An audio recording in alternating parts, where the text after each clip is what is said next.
Viewers, welcome to this week's edition of your popular program, your Broad View.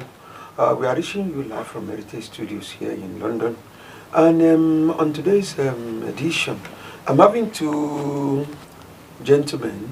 They are one of our highly reliable resource persons, and they are friends of the house.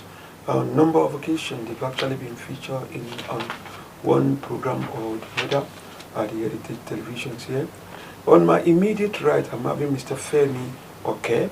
He's the DG of the Nigerian Institute here in London, and also his immediate right is Mr. Ayo Ogundimu, popularly known as CitizenAY. CitizenAY has a project where he has actually been drumming it loud to teaming Nigerians that our youth need to be involved in the culture of constitutional awareness. Basically, he has been intensifying his program, his effort on this laudable project. Also, Mr. Femi Oke is also involved in another project called My Voice, My Future. I would like Femi to throw more light on this laudable project as well, My Voice, My Future, before we'll come into the proper program of the day. So, Femi, can you meet our viewers at home? Okay. Thank you for having me. Basically, what the My Voice, My Future is seeking to do is to help nurture a future of new leaders for Nigeria by giving them the opportunity to gain scholarships and learning in social sciences and political science, so that they can forge a new future for Nigeria.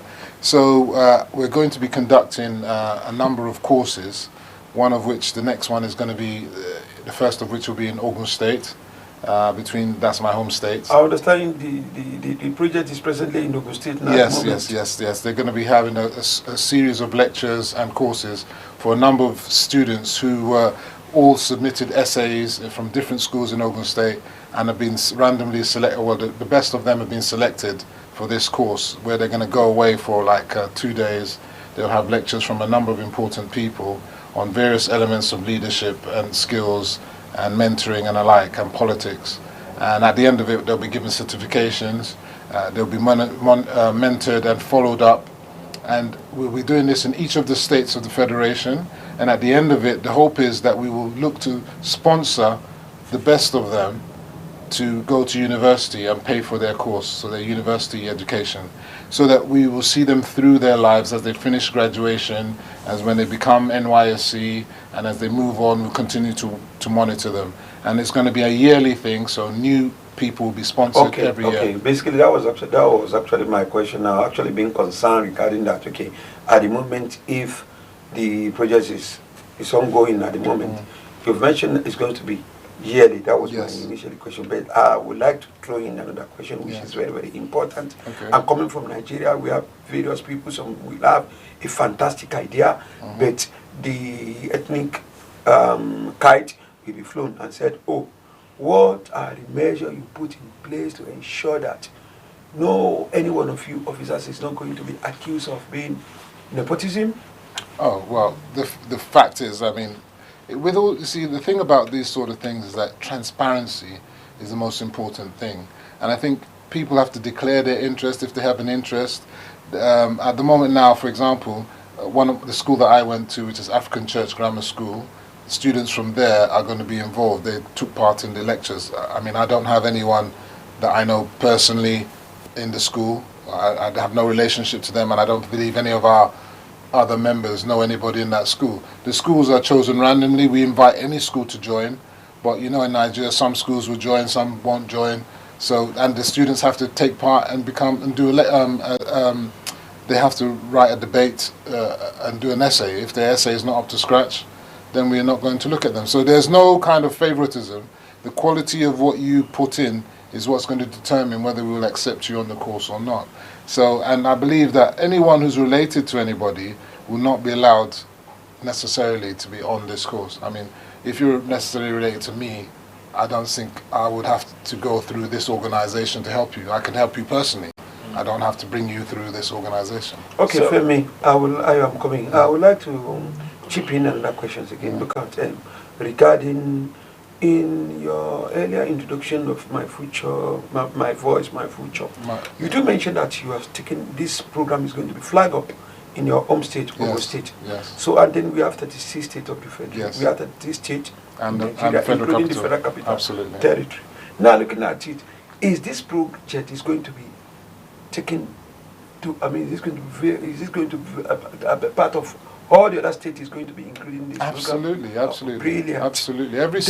Every state will have its own session, and it will repeat sessions, and they will create an organisation within that state to further the tentacles and move the matter forward. So it's not just going to be in Ogun State or just in the southwest. It will be all over Nigeria, basically. Okay, regarding my initial question, now the composition of the judges, what are the yardsticks do you use to select those who are going to oversee these selections? As it stands now, it's members of the organisation from different fields, from different states. They have been tasked to make the selections of the of who wins from which particular state. So it's done independently. So people, it could be some of the people I know. Some of our members are from Akwa Ibom, some are from Osun State and whatnot. So they all look at the different lectures, the different essays, and they make their decisions. So there's no, it's really based on what the people submit. It's not based on their name. It's not based on their school, because you've got to look at, if you're dealing with Ogun State, then all the essays that come in will be coming from Ogun State. Within Ogun State, you could be from any. You could be Igbo in Ogun State. You could be Egba in Ogun State. You could be wherever. So long as you're in that school and you put in for the debate, then if yours is the best, you'll be chosen. I would like to know, the next question goes to Ayo. Mr. Ogundimu, let's look at your own constitutional awareness project that we discussed. I mean, sometime last year on this program. You know, I was like a suggestion that why can't you link with this my voice, my future, because it's like that will give you a platform and it will enable you to even reach the targeting. I mean, student, especially the leadership. People believe that at that secondary school level, that is where you know what and whom is going to be what. So I would advise, have you ever, because I heard that maybe are you working in conjunction with this? Definitely, I mean, definitely. I am, in fact, we're in discussions in the background, and we're trying to work with key people within the My Voice, My Future, My Vote, My Future team, to try and work out how we can incorporate this constitutional awareness program as part of their training program going forward. So there are discussions that are ongoing as we speak, and we're trying to roll that out. And in a way, we have a meeting of minds, if you like. It's all about awareness of Nigerians, about their rights, about putting their best foot forward, coming up with suggestions as to push our country forward.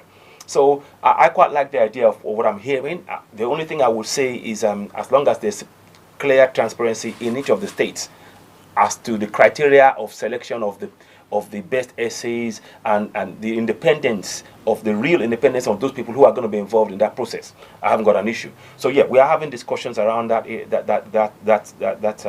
plan to incorporate constitutional awareness into this plan. And we're talking some more. I really like the idea. I'm actually quite excited about that. One of the things that we also do within CitizenAY is a lot more people are actually joining the Constitutional Awareness Action Group. And what we are doing there is, again, trying to make Nigerians take on that, not only individually in diaspora, but making sure they are reaching their families in Nigeria with this information. Now, we know that data is an issue in Nigeria. So what we're trying to tell people is, if you can find a way whereby you get them to actually get copies of this constitution on the ground in Nigeria, that's even better. Because data, we realize that you and I, as we're sitting in this place now, we can reach data. That's not a problem. But for someone in Nigeria, data costs a lot of money.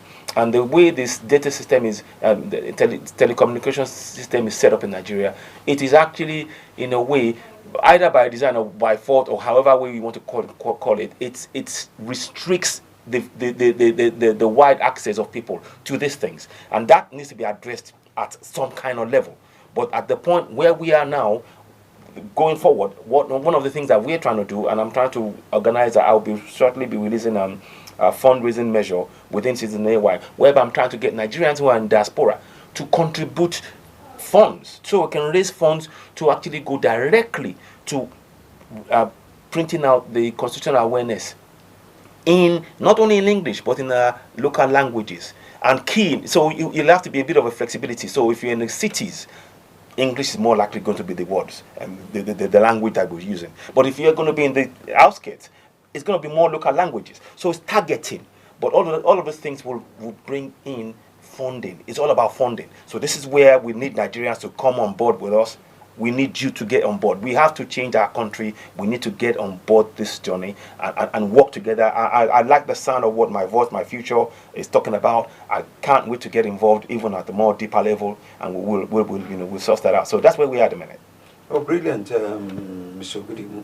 Regarding the funding, you remember last time we were at the meeting, I basically discussed that we've identified that this is going to be a non-governmental organization, NGO. Yes. NGO. Now, you do mention that there are going to be some kind of arrangement whereby some state government will be right. You contact some state government and even at the federal government level as well. So apart of the government, the government circle, have you ever received any positive response regarding this support? I haven't. When I've tried to call the government people and trying to, in fact, I've sent emails. I've not had anything back yet. So it's a what I'm doing is a two-pronged attack. I'm trying to go to reach the government, at the same time trying to reach individual Nigerians in diaspora.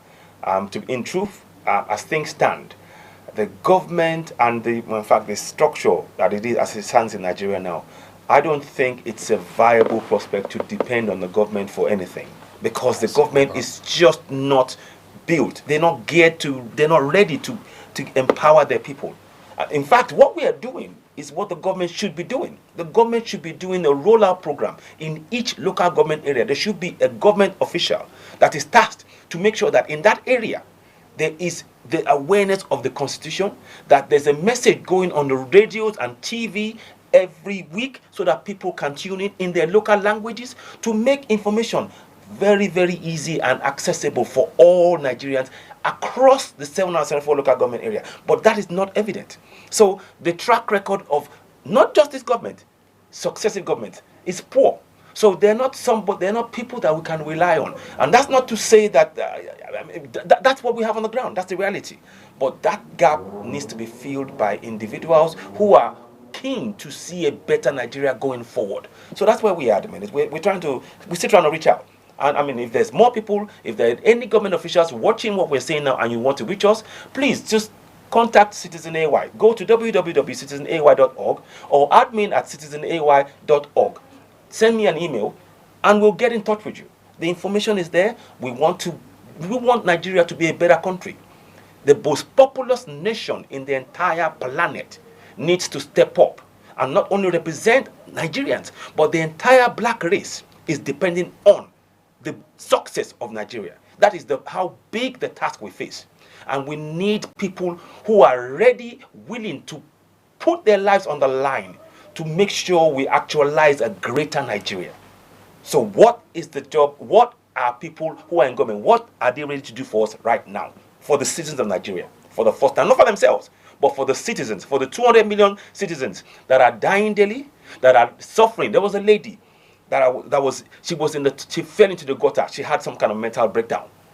And people were filming her. And she was ranting. But nobody reached out to take her out. There was no hospital care to take her out, to try and take her and sort her mental situation out. We need health care for all. That's where the government needs to come in. That gap is simply too wide, too visible for us to see that they're not doing it. And the government has to take action. That's why we need people. We need to empower our youth to know these rights from the time they're young, so that they can ask questions and not feel threatened. We need to change our societal orientation completely. So I'm committed to this task. I'm asking Nigerians to please join us. We need you on board. Go to www.citizenay.org. leave your details on there, or you can join. Just go to admin@citizenay.org. Contact me. You can also reach us on CitizenAY Constitutional Awareness Action Group. Join us. That we need many people on, and there will be more information that we're going to be providing. And of course, we'll be joining with My Future, my vote, my future. You know, so I mean, we need all of us working together. This is not about being sort of combative or trying to score points. We haven't got time. We haven't. Thank you very much, Mr. Ogundimu. Femi, the next question is going to come to you, and this takes us to the main topic of the day. Looking at the National Assembly leadership issue now, it affects both the upper house and the lower house as well. You remember what happened in 2015 regarding when the 8th National Assembly was about to be constituted? Series of political brouhaha happened.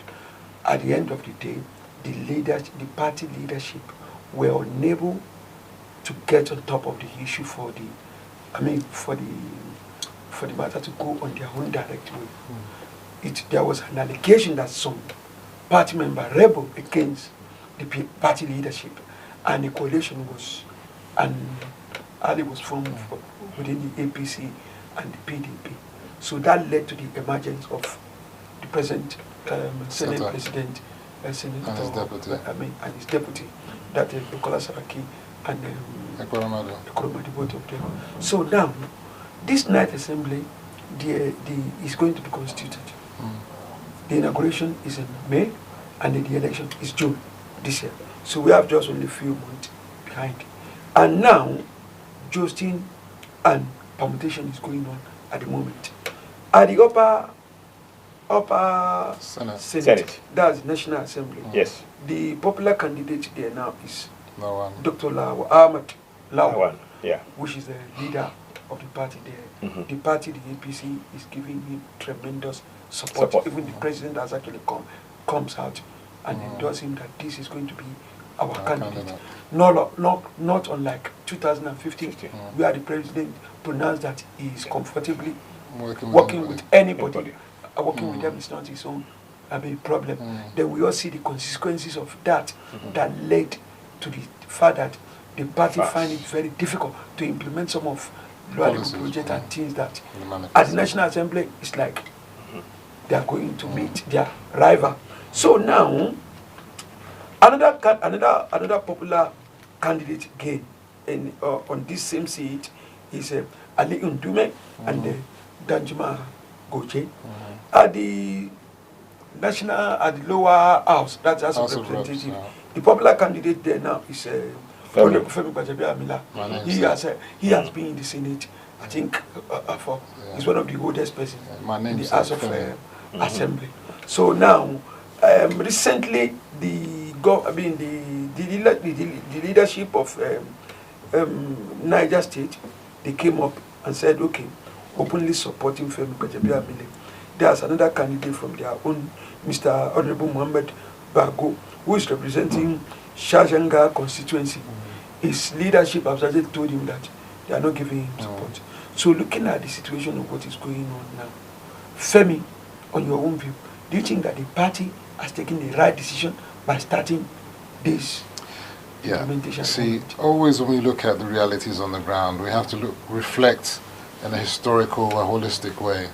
Now, the party made a fundamental mistake in 2015 in allowing themselves to be ambushed. That's the leadership or the party in general. Okay. They were, you see, the naivety of lack of being in governance is what happened to APC in 2015. You know, they had never been in government before. Absolutely. No progressive party had ever. So they were not really prepared, if you think about it logically, for governance.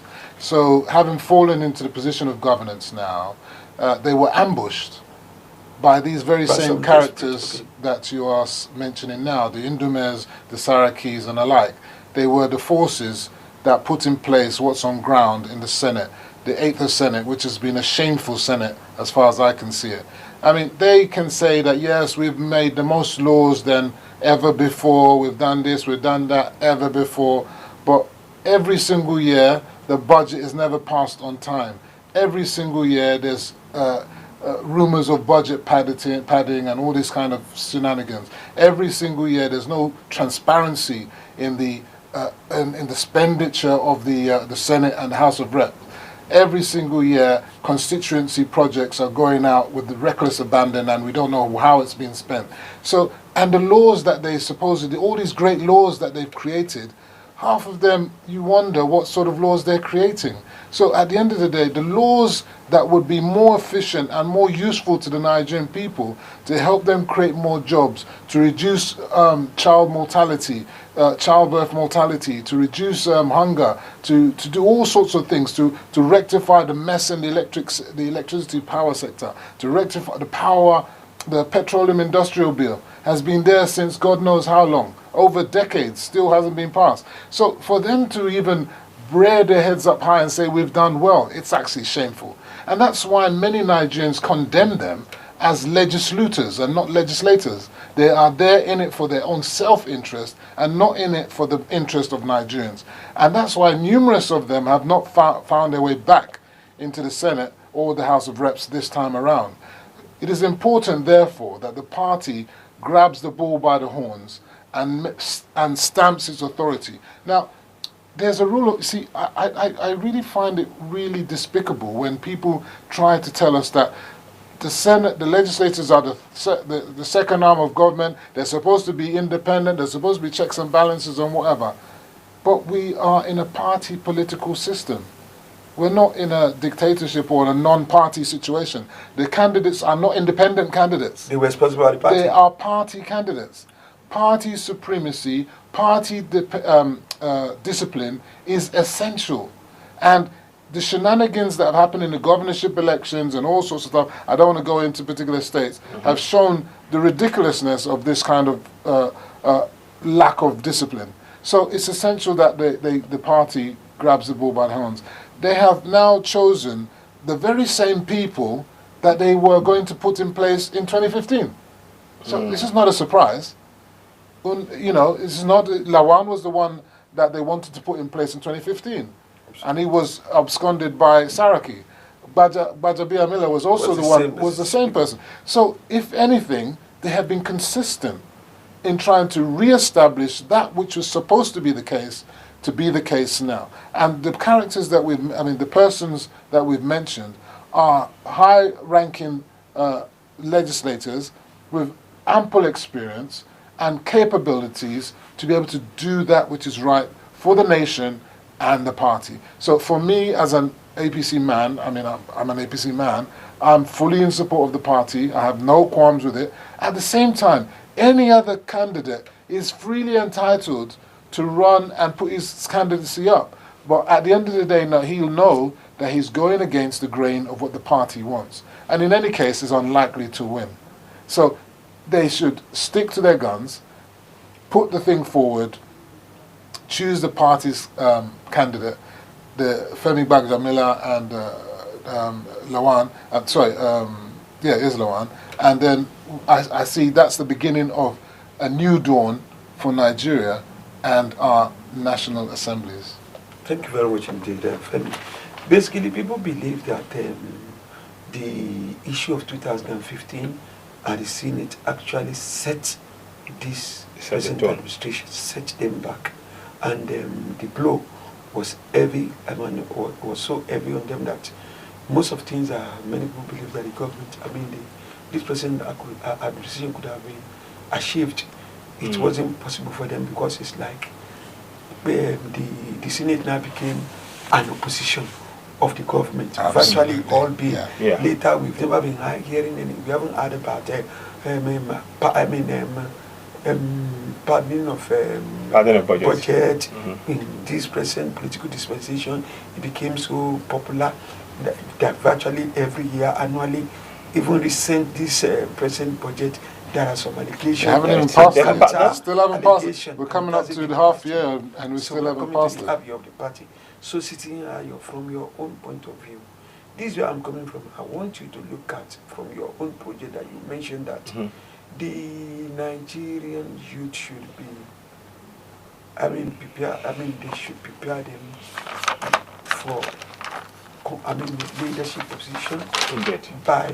Indeed. making them have a very, letting them understand the importance of the Constitution and what it entails. So that gives you the opportunity of starting this your project, whereby you said virtually all Nigerian youth will be given the opportunity to really know what happened. Yes. Now, recently when we were having an editorial meeting, there are some members who suggested that most of the problem that Nigeria is having today are the leadership. On top. Yes. But within that, the problem we're having with our leadership is as most of these problems could have been curtailed from youth and try to draw their awareness. Indeed. Don't you think that this? Do you agree with that notion? Oh, I do, 100%. You see, when you have a group of youths who have been misinformed about what their priorities should be, then it would, when that time now comes for them to now be able to take informed decisions, they will make wrong choices. For example, youths who are not aware of their constitutional rights, when the time for elections now come, and you say, okay, vote for this person, that person, or that person, they don't know what responsibilities the people they are voting for should hold to them. They are only hearing what those guys are saying they're going to do. If they were aware of the constitutional rights as laid down within that constitution from a young age, they will be able to ask a question. Yes, you are giving me 5,000 naira to do this, to vote for you. But what are you doing in my community? What about that road? What about my school? What about my light? They would be asking questions as laid down under the Constitution. So they will be referring to that Constitution, asking each person that's coming to put themselves forward for leadership those questions. And they will be demanding answers. There is a young girl, I'm going to mention her name, she's from Sweden. She's called Greta Thunberg. She single-handedly brought about this change, about this climate awareness change. She's only 16. She's still in school. She's still in school. And she brought about the whole world having campaigns. They're having peaceful rallies. They're closing down streets. London was closed for a week. France, Australia, just one young girl. So that's the power. That shows you the power of having that knowledge. So this is why, for me, definitely, to have good leadership, you need the right information.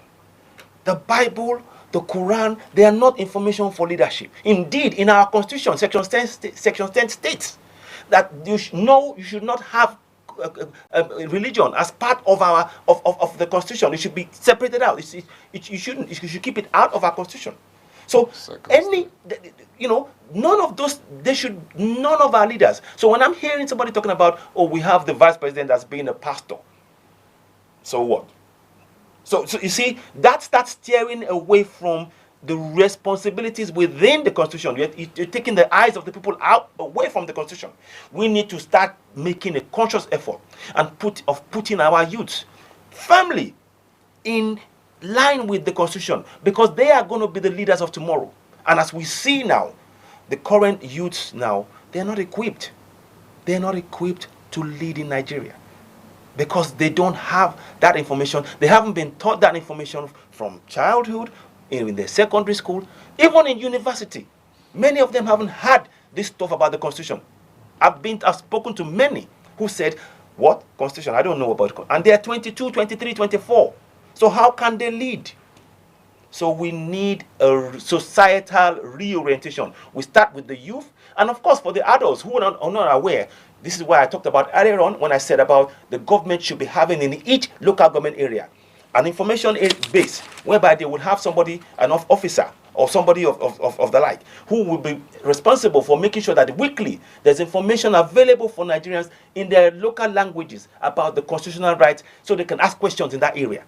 They can ask questions of the House of Reps, the senators, House of Assembly, all of the government, all of the officials, elected officials. And they empower them to ask questions so they can get better governance. Our people have been made to be compliant by successive governments. They've made our people not to ask questions. We need that young girl, Greta Thunberg. That must be a role model for every young Nigerian to follow. To say, you know what, I want to ask questions. She was sitting in the House of Parliament with with what's his name again? Jeremy Corbyn. He was in there with Jeremy, and he's the Labour Party leader. And was sitting there with a Liberal Democrat. He was sitting there with even an advisor from Theresa May was sitting, and they were listening to this 16-year-old. So tell me, why can't we do that in Nigeria? I don't think that we cannot not do that in Nigeria. I think we can. Yes, we can, but it's not happening. I don't say that it's not happening. I think it is happening, but maybe not.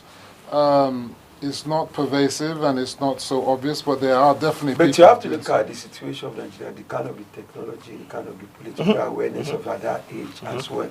So now, Femi, I have this question for you.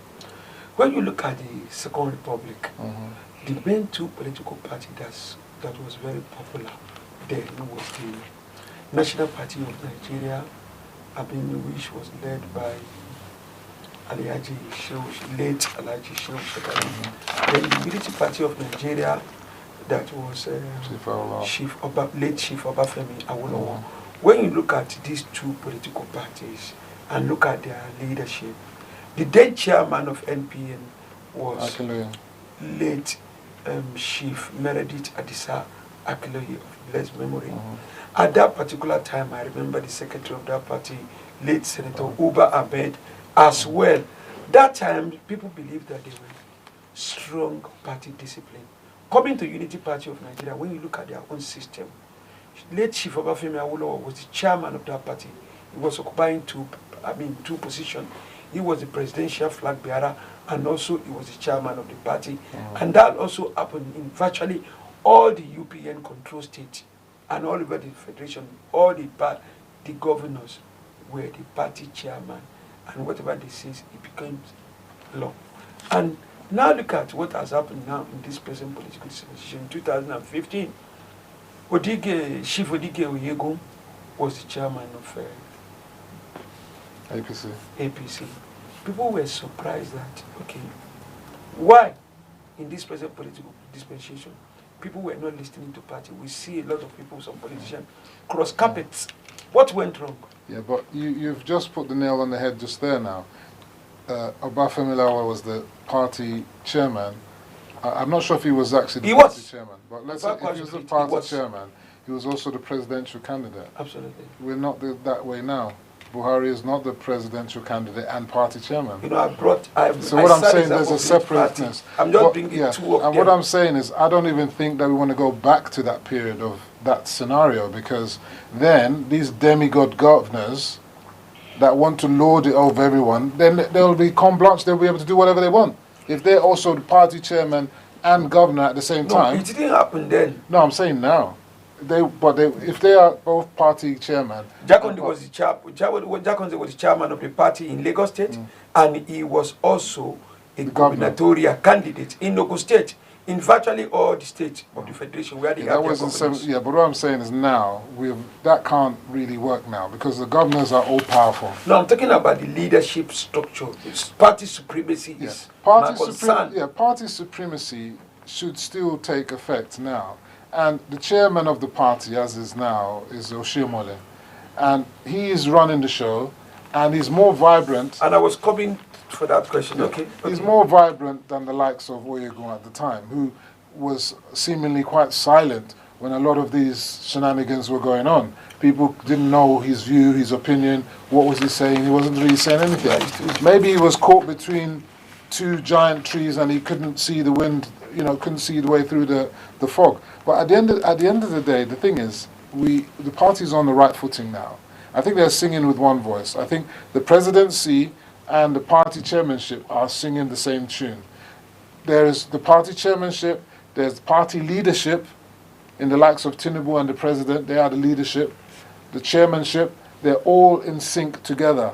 And other key members of the legislature and other party members are all now tying in to understand that you need party unity in order to make things happen, so that they can deliver on the manifesto promises. You can't deliver your manifesto promises in a divided ship. It's not going to happen. When they will be supporting the opposition, as we had supposedly APC Senate President, but he was really a wolf in sheep's clothing, because he was actually there as a PDP man. And he even chose his deputy from the PDP. That shows the you. fact has actually emerged. Yeah. So and he's reverted back to his wolf's lair, back to the PDP, and he was shown the way out by the Onoga movement in Kwara. So he's on his way. And Otoge. Yeah, Otoge. Yeah, the Otoge movement. Yeah. Onoga is another matter. I mean, I don't know if we're going to discuss that one. But look, the issue is, I think we need to wait and see what happens, because we all know what we think should happen, but there are always those forces, the bad, what I see as the negative forces, always looking to put a fly in the ointment, always trying to spoil the fight, always trying to create mischief. And it suits the people like the PDP to say, oh, they should be independent, let them decide what they want. They didn't say that when they were there. When they were there for 16 years, there was nothing like, oh, all these people should all vote anyhow they like. They were all towing PDP line then. So why should they not tow APC line now? They must toe the party line. Thank you very much, Mr. Ogundimu. Yes.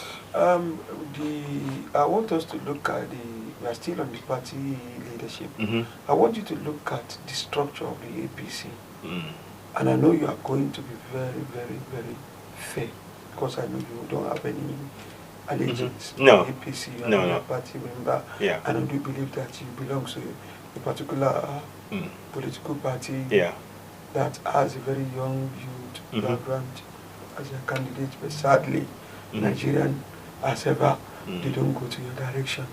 So now, I want you to look at that structure of Chief Odige Oyegu in 2015. We are all Nigerians.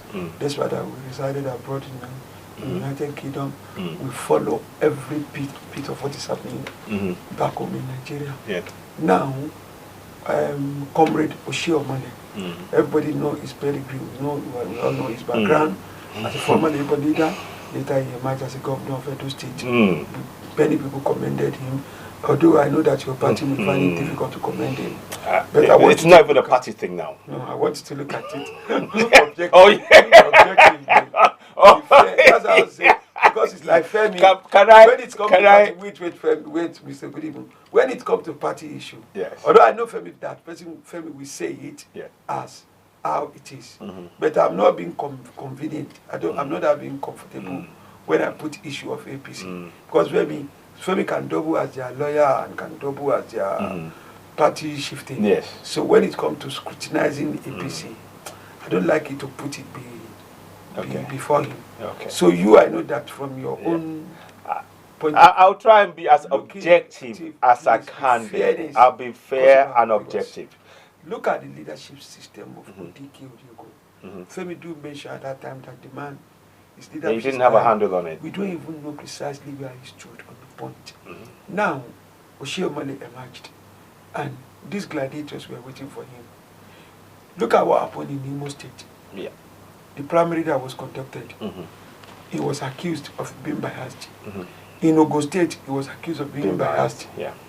But virtually every state, including Lagos State, I haven't seen any state where they said, Oshiomhole performed, the party executive performed exceedingly well. So what is your view about the leadership style? And look at the present National Assembly. I will bring that to Femi, but I want to hear your own view. Do you think the way APC is going about it now, are they going to achieve their aim of getting their candidate to emerge as a Senate president and Speaker of House of Assembly?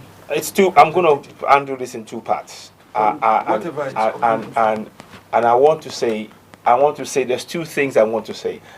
For me, what I still go back to this point, and I know it's not part of the discussion, but I'm going to raise it. I still maintain that what we have was a selection, not an election. So everything I'm going to say is around that context. Having said that, I'll put that to one side. Now, the man himself, Oshiomhole, there are things, even as we speak, even as of last week, there are things that were spoken about, questions are still being asked about a certain project that he supposedly launched where Buhari opened, and that is still empty, not functioning in Edo State as we speak. So that for me, in that context, to now have him now go from that situation to now be party chairman without having cleared that up. It leaves a bit of a cloud, not only in my mind, but the people of Edo State are still asking questions now. And he hasn't answered that question.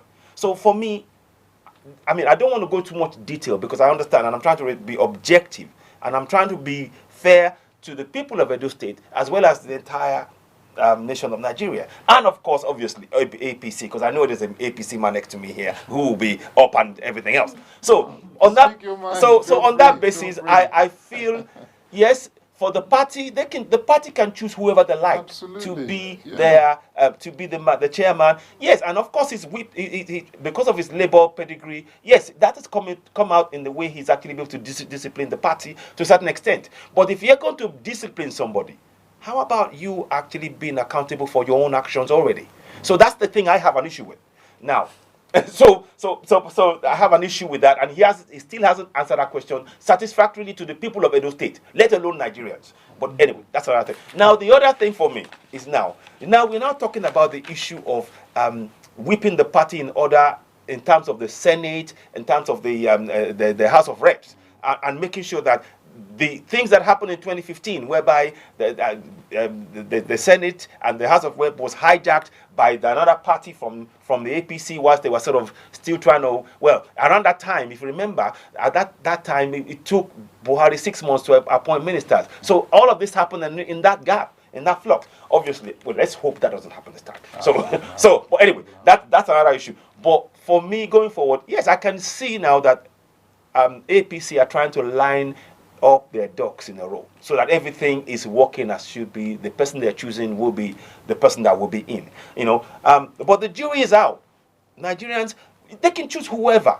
Nigerians don't care who's in power. They don't care who's elected. What Nigerians are not getting and haven't gotten for the past 15, 16, 20 years is the fact and including this government, is the fact that we lack the infrastructure, we lack the electricity, 24/7 electricity. We lack the healthcare. Even Buhari is having to go out to get best healthcare. Why can't we have it in Nigeria? There's no excuse. Our doctors are leaving in droves from our country. There's about 1,000 doctors applying to come to the UK from Nigeria. Now we need upwards of 300,000 doctors. We only have 35 in Nigeria, 35,000. We need upwards of 300,000 doctors to manage 200 million people. What is our government? What is those people that what are the senators and the House of Reps that are within APC? What are they going to do to deal with budget padding, to make sure that money that is assigned for healthcare, it goes on healthcare and nothing else? What will they do to start looking at themselves and go, you know what? I'm earning 30.5 million naira a year. Nigerians are in poverty. Can we come together and slash our I'm sure that's per month, man. Yeah, I meant per month. Yes, per month. I meant per month. Sorry, per month. Sorry, per month. Sorry, per month. That's per month. Yes, sorry. How ridiculous yes, it is, it is ridiculous. So, what they could slash that by 50% if they're serious about the growth of Nigeria. Because what we are seeing from these people, they can have all. Look, our Nigerian politicians, both APC and PDP, when it comes to words, they can talk for the entire world. They will talk, and they will make you all these promises. Ngige was on TV this morning talking about the created jobs. Where are those jobs? Where are those jobs? He was talking about 8 million jobs. Where? People are living. People are in poverty in Nigeria. Yeah. There's hunger in the land. Now, what I'm just giving you a quick, rundown. But what I'm saying here, sure, if he can whip the party into line in that manner, then it is time that Buhari and him whip the entire governance, both them and opposition, into line to fix our infrastructure. We don't want any more stories. We know what they say to us. They will say something to us today, and they will say they passed the budget, and it's padded already. And by the time that budget comes, it's gone. We want to see it working in Nigeria. No more stories. Femi, Mr. Oke, I would like to come on to this question. The question I'm going to give you is going to be similar to that of Ogundimu, but I will make it deeper. In the sense that I don't want it to be on surface. It was on surface because Ayo was Ayo is a member of another political party entirely. And this one, the bulk of it is in the doorstep of your party, APC. I want you to critically examine the system of governance of APC now, and look at when APDP was in power.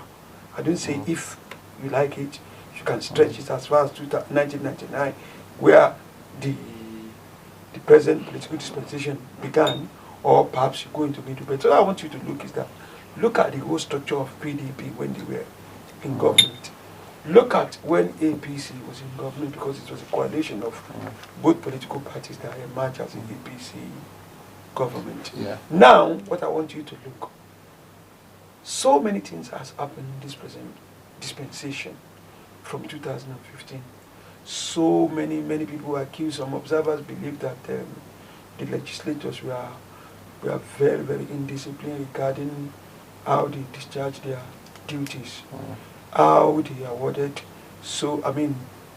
how they were increasing their own salary and allowances, regarding their attitude to budget, their own attitude to anything that comes from the presidency with style of confrontational. Also, the issue of Onoge, shortly before the election, their attitude, the teeming majority of Nigerians who came out en masse to defend that action when Onoge was suspended, and so on and so forth. I want you to quickly look at that. Well, I'm on record here as having said that Onoge should have resigned from day one. So all those people must have egg on their face now. But Onoge has actually tendered his resignation. The NJC that they were crying, let the NJC make the decision first. NJC said he should be retired. You understand? So why would they suggest someone be retired if there's nothing untoward there? Landing? No, the point is they cannot suggest him to be retired if there's nothing untoward there. So clearly there's something untoward there. And it has to be addressed.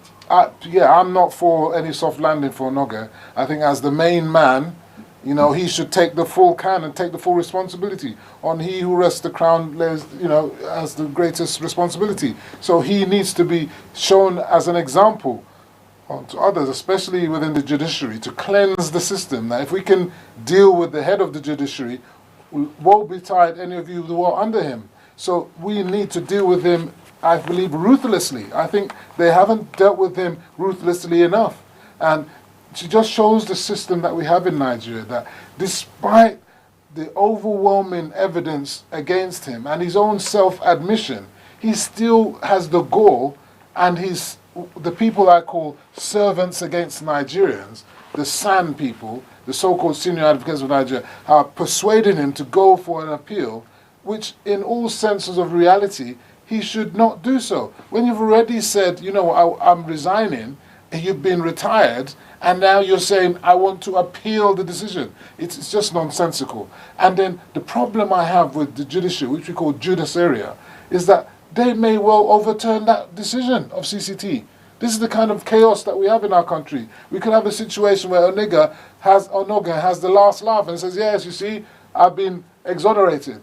And that would be a travesty of justice, and it will put a death knell to any kind of reformation of the judiciary. He should not be allowed to get away with that. And I believe that this second term of President Muhammad Buhari will see a more deepening in the fight against corruption. And that is where we separate, because you wanted to separate the PDP years from the APC years. There are many that will say that APC and PDP are one and the same. Why do they say that? Because many of the governors, APC governors, were in the PDP before. Many of the legislators were in PDP before. A lot of them have gone back.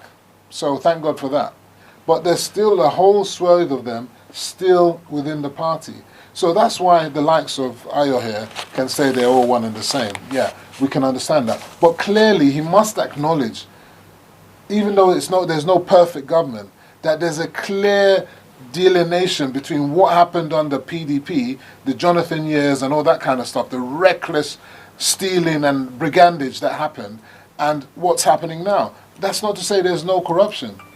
Corruption is endemic and it needs a serious fight. The other thing that I wanted to say is that one of the things that Ayo is saying and what we're talking about is about challenging these are legislators. I believe that it's beholden upon civil society, the media, yourselves, and the like, to challenge the next legislative assembly. Give them a 100-day timetable of legislation that they must pass. These are the priority of things that we must dictate the legislative agenda. These are the priorities for Nigerians. 1, 2, 3, 4, 5, 6, 10, however many we want to do. Go out there and dispose of them. Bring that information to the forefront. Let that be on the back burner. Let the people go out there and demonstrate. Let that be at the main front of the media to say, how are they achieving those targets? Are they actually trying to achieve them? Or are they going to put them under the carpet like they always do? Just like diaspora voting that all of us here in the diaspora want clamoring for. And Nigerians need, because the likes of Ghana, Lesotho, and other smaller countries, Guinea, have diaspora voting. South Africa, America has diaspora voting. Even India. It's not about the size of the country. It's not complicated. And that will be an opportunity for them to have electronic voting. Because where they might not be able to have it in Nigeria, they should make the law flexible enough to allow it for diaspora voting. That can be as a test case, test pilot, electronic voting in the diaspora, because we have access to technology and whatever, with all the guide and the protections. The other thing is, lots of these amendments need to happen, and we you talk about the Constitution. Nigeria is 60 years old. Yeah. 60 years old, more or less. The independence in 1960. Yeah. Can you imagine a situation where a 60-year-old man has not made his millions, has not become has no foundation? Because that's the state of play with Nigeria. A 60-year-old man now, we're still trying to crawl. This is despicable, and we need to make a big, big transformation in ourselves. And I think that the agenda for this new government and every state is to leap forward the country in terms of technological advancement, industrial advancement, and move us from where we are rapidly. And the final thing I'd say is that this is not a matter for governments alone. The problem is they want to put everything in government's hands, but government hasn't got the financial capacity or the manpower capacity to enable these things to happen. They need to spread it out to as many of the private sector and as many of the social organizations, just like yours, just like mine, to take on that responsibility. Take on that responsibility. Put it in the hands of the people. Give the people the opportunity to do community projects. See if they won't deliver it. Instead of giving a community project to your legislator, give it to the people in the community. See if they won't build that earth and water dam. See if they won't do that borehole. See if they won't build that school. See if they won't build that hospital with their own hands and their own resources, linking together. So I think there should be a movement for community-based governance and development. So let the people within the community decide what they want for themselves and give them the resources to deal with it. And if they don't use the resource, because that's going to be the people's resources, I can't see anyone within the community abusing that responsibility. They're going to go and look next door to Baba Shehu and Iya Musa. They can't look them in the face. So they will have to make sure that they deliver. But when you give it to someone who's in Abuja, driving Prado and Hilux and God knows what they're doing, you've seen all the cars in some of their videos, they don't care. They don't. And again, the other thing is about, you talk about responsibility and transparency. All these things, freedom of information, they're all there. They're all there. But I can't believe in 2019, you're saying that the Constitution hasn't been translated in all the languages in Nigeria. It hasn't. No, it should. This is. It hasn't. If it has, I'm not. I'm going to check that out. But if it hasn't, that is a massive shame on the government, on the nation as a whole. You have a Nigerian Orientation Council, isn't there? There's an orientation. Yeah. Is that not their remit? But they don't do it. It's not a matter of they don't do it. The people need to push them to do it. Yeah. It's not a matter of they don't do it. You need to push them and ask them why you're not doing it and when are you going to do it. Every time they come on the TV, you ask them that question till it gets them in the face so much they have to do something about it. If you're a ministry of information of a state, a community, and you haven't done it, every portal of every state should have access to information about the Constitution, about transparency in government, and so on. If it's not being done, what are the people talking about? But because they're too desperate for bread and butter. They want to eat. They can't, well, John Kanu, as they say. Yes. So they're not interested in constitution. Whereas that constitution is their liberty.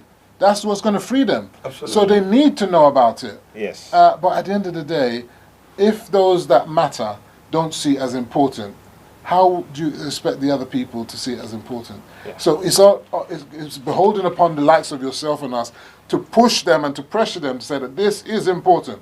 And the funny thing is, it's not costly. It's not that costly to give this information out there. But they don't want people to know their rights. This is the thing. They don't want you to know your rights because you will expose them. They don't want you to expose them because they want to continue the looting and the brigandage that they're doing. So we have to wake up. We do. We really do need to wake up as a nation. We can't allow it to just stay as it is. Mr. Femi Oke, thank you very much indeed. My attention has actually been drawn from the production department that our time is actually on, and I sincerely appreciate both of you, your contribution. Ayo Ogundimu is always been I'm always been delighted working with you, and Femi Oke, my immediate neighbor in Becky, and yeah, my good friend in office. I'm happy hosting both of you. And viewers, at this note, this is where we're going to draw the curtain of this program. We've enjoyed a fantastic debate with these two gentlemen. Until next week, when we bring another edition of GDC, your popular program, Broadview. My name is Oladeji Ibrahim Dawodu. This is where we are going to draw the curtain of this program. Until then, have a fantastic week.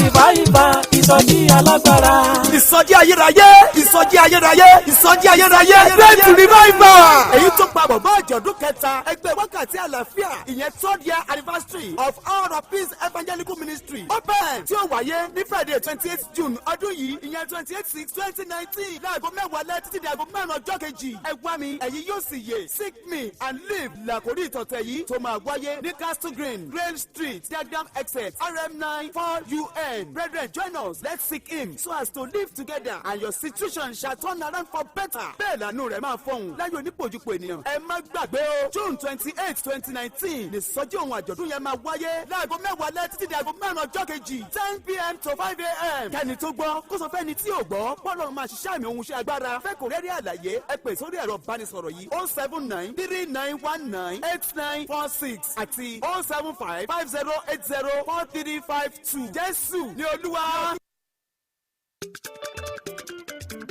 Ó ti yá. Gbogbo aláyẹyẹ pẹ̀lú ní pàtì àti ilé ìjọsìn ẹ fẹ́ ṣe polówó. Heritage TV. Heritage TV. Wọ́n bẹ nílùú London o. Heritage TV. Wọ́n fọwọ́ wọn sọ̀yà o. Heritage TV.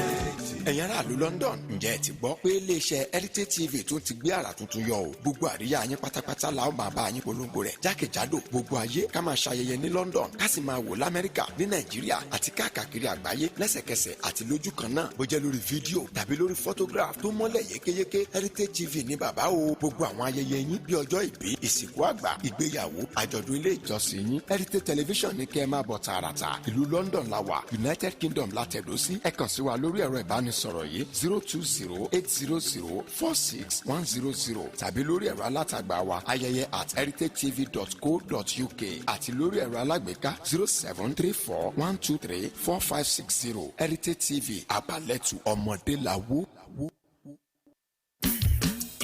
Ní dídúró mo dúró, mo fẹ́ rọ́wọ́ Olúwa.